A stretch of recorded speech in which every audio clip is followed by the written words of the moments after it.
Hello everyone, welcome to the dynamic study, and this is your sixth curiosity concept video. And in this video we discuss about the risk assessment, mainly for the potency factor that is very important for your NTI environmental science. And और ये topic आपका जो है unit third के environmental biology से related है, जो कि टॉक्सिसिटी का पार्ट है, यानी टॉक्सिकोलॉजी का पार्ट है। उसमें आपका absorption, distribution, excretion, toxic agent, acute and chronic toxicity जैसे काफ़ी टॉपिक्स हैं। उसी में से ये भी एक तरीके का पोटेंसी फैक्टर का टॉपिक है, जो कि न्यूमेरिकल अप्रोच में आपके एग्जाम में काफ़ी पूछे जाते हैं। So let's start. देखो, रिस्क को असेस करना। देखो, इस यूनिवर्स में कोई भी ऐसी चीज़ नहीं है जो पॉइजनस ना हो। एवरीथिंग इज़ अ पॉइजनस, सारी चीज़ें पॉइजनस हैं। बट डिपेंड कहाँ करता है? डिपेंड ये करता है कि आप उसका डोज कितना लेते हैं और कितने टाइम तक लेते हैं। उसकी टॉक्सिसिटी उसी के ऊपर डिपेंड करती है। कुछ की क्वांटिटी आप कम लेंगे और उसका टॉक्सिक इम्पैक्ट ज़्यादा होगा, कुछ ज़्यादा क्वांटिटी में लेंगे और लंबे समय तक लेंगे, तब जा कर के उसकी टॉक्सिसिटी इम्पैक्ट करेगी। ये वेरिएशन होता है, यानी डोज रिस्पॉन्स होते हैं। आप कंसंट्रेशन होता है, आप कितना उसको इनहेल कर रहे हैं, कितना उसको एब्जॉर्ब कर रहे हैं, उसी के बेस पे रिस्क को असेस किया जाता है। और सारे केमिकल्स जो भी इस यूनिवर्स में पाए जाते हैं सारे टॉक्सिक हैं, कोई भी नॉन टॉक्सिक एलिमेंट्स नहीं है। बस डिपेंड है कि आप उसकी कितनी कंसंट्रेशन का अमाउंट ले रहे हैं और उसका आपकी बॉडी के ऊपर क्या इम्पैक्ट पड़ रहा है, क्या साइड इम्पैक्ट पड़ रहा है। आपके ऊपर नहीं पड़ रहा है तो किसी और स्पीसीज के ऊपर पड़ रहा है, लेकिन पड़ेगा, यानी टॉक्सिसिटी वो है। सो रिस्क असेसमेंट में पहला जो हमारा मेनली मोटिव होता है वो होता है कि हैज़ार्ड्स आइडेंटिफिकेशन करना।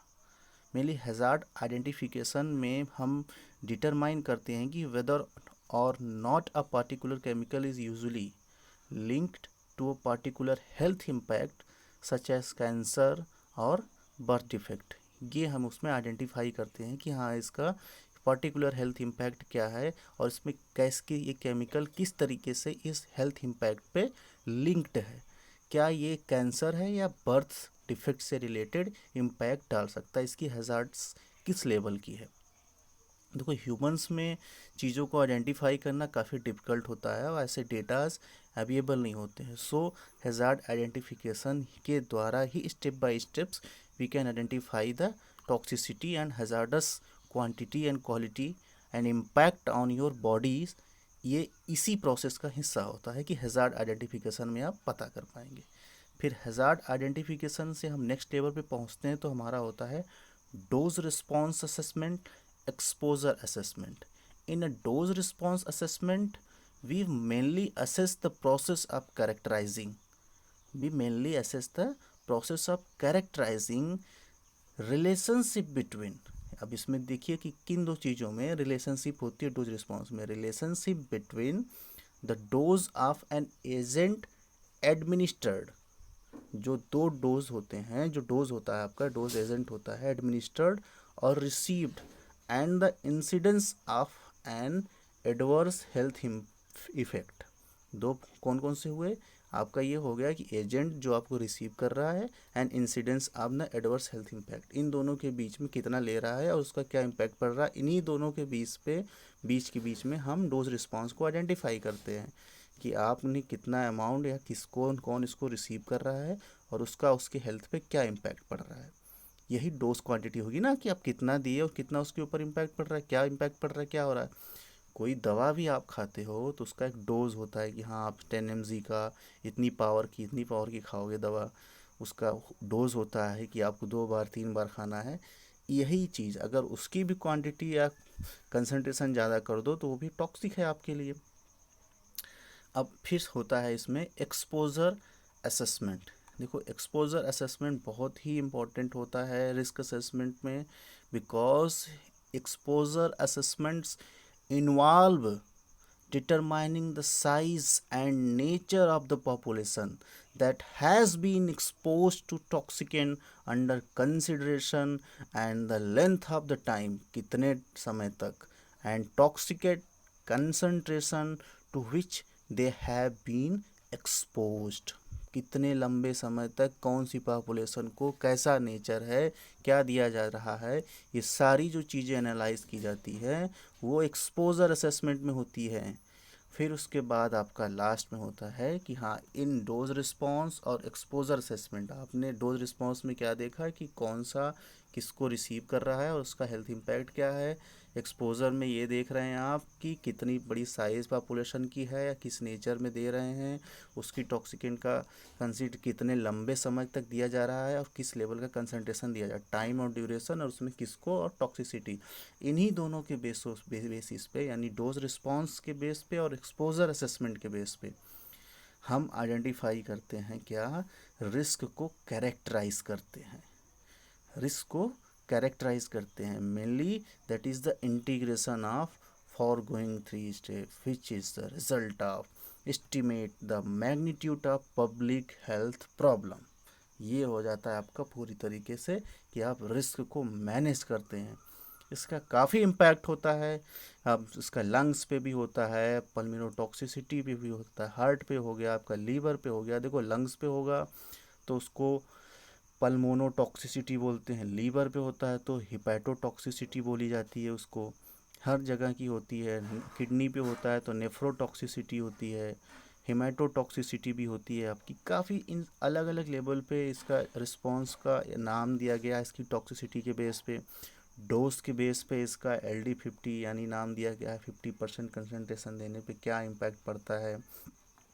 फिर इसमें आप अगर डिटेल में स्टडी करोगे तो और भी चीज़ें प्रोसेस आएंगी कि किस प्रोसेस के थ्रू वो जा रहा है, उसका इंजेक्शन हो रहा है, उसका इनहेलेशन हो रहा है, उसका डिक्रीमेंटल हो रहा है यानी आई कांटेक्ट के थ्रू जा रहा है, यानी डर्मल और आई कांटेक्ट हो रहा है, एब्जॉर्प्शन हो रहा है, फिर उसके बाद वो लंग्स के थ्रू जा रहा है, लीवर के थ्रू जा रहा है, बाइल के थ्रू जा रहा है, ब्लड लिम्फ में जा रहा है, लंग्स से, किडनी से, ब्लैडर से होते हुए वो कहाँ कहाँ कितने फैट टिश्यू में भी डिज़ोल्व हो रहा है, क्या हो रहा है। ये पूरा प्रोसेस होता है रिस्क असेसमेंट का, आइडेंटिफाई करते हो। फिर आपकी होती है कि टॉक्सिसिटीज़ अलग अलग बेसिस पे, जैसे कि आपकी हो गई acute toxicity. What is a acute toxicity? Acute toxicity is a adverse effect caused by toxic agent occurring within the short period of time, short period of time लेकिन एडवर्स इफेक्ट। फिर उसके बाद ये हो गया आपका बिंग ट्यूमर हो गया, कैंसर हो गया, कार्सिनोमा हो गया। क्रॉनिक टॉक्सिसिटी है, एक्यूट टॉक्सिसिटी और क्रॉनिक टॉक्सिसिटी। अब इसमें दोनों में डिफरेंस भी आपको पता होना चाहिए कि एडवर्स इफेक्ट, अब क्या कहते हैं क्रॉनिक टॉक्सिसिटी में, क्या adverse effect cause by toxic agent after a long period of exposure, इसमें लंबे समय तक दिया जा रहा है। लेकिन एक्यूट टॉक्सिसिटी में उसकी टॉक्सिसिटी इतनी ज़्यादा है कि शॉर्ट पीरियड ऑफ टाइम पे भी उसका इम्पैक्ट पड़ रहा है। उसकी एक्सपोजर असेसमेंट बता रही है कि हाँ ये इसने शॉर्ट पीरियड ऑफ टाइम, देखो एक्सपोजर असेसमेंट पीरियड टाइम बताता है आपको। अभी थोड़ी देर पहले मैंने बताया कि कितने लंबे समय तक उसको दिया जा रहा है। एक्सपोजर ही असेसमेंट बता रहा है कि एक्यूट टॉक्सिसिटी शॉर्ट टाइम के लिए है और क्रॉनिक टॉक्सिसिटी आपकी period of a long time के लिए है। फिर आपका हो जाता है मैलिगेंट ट्यूमर, म्यूटाजेनेसिस, म्यूटेशन, नेप्लोप्लाज्म, काफ़ी तरीके के होते हैं, सार्कोमा। ये टॉक्सिसिटी होती है और ये मेडिकल्स में और इन्वामेंटल साइंस में, इन्वामेंटल इंजीनियरिंग में, जैसे कि आप NTA के अलावा भी अगर सेंट्रल पॉल्यूशन कंट्रोल बोर्ड्स या अलग इन्वामेंटल मिनिस्ट्री से रिलेटेड कोई भी एग्ज़ाम्स देते हैं तो उसमें रिस्क असेसमेंट से रिलेटेड क्वेश्चंस पूछे जाते हैं।